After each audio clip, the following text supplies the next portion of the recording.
So there are occasions around the golf course when you need to hit a particularly high shot. Hopefully we can help you understand how that can be played. And we start with the most lofty club in our bag.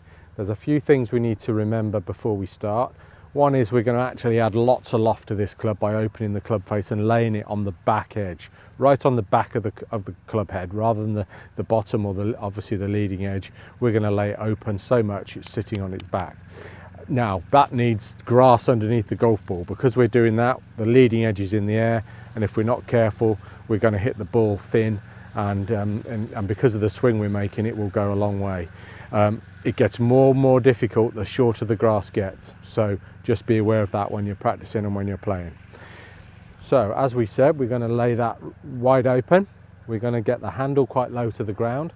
There's a couple of things to remember when we're swinging through, or to be aware of and to practice.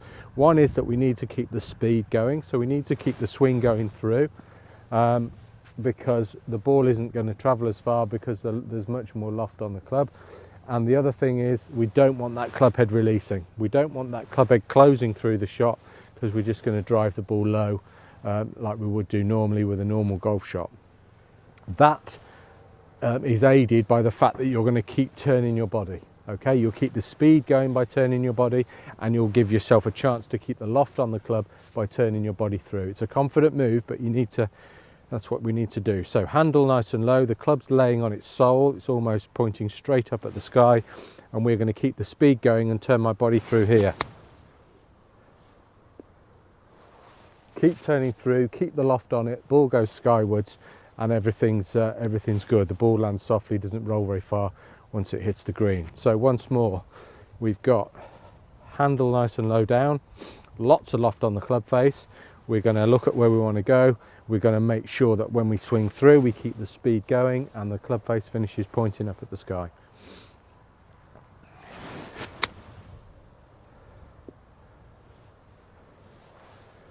Okay, so do some practice, lots of loft, lots of speed, keep the loft on, and keep the loft on by turning your body through. Keep everything moving through the shot, just like you'd hopefully do with a longer shot. So give it a practice and be ready to take it on the course for when you need it.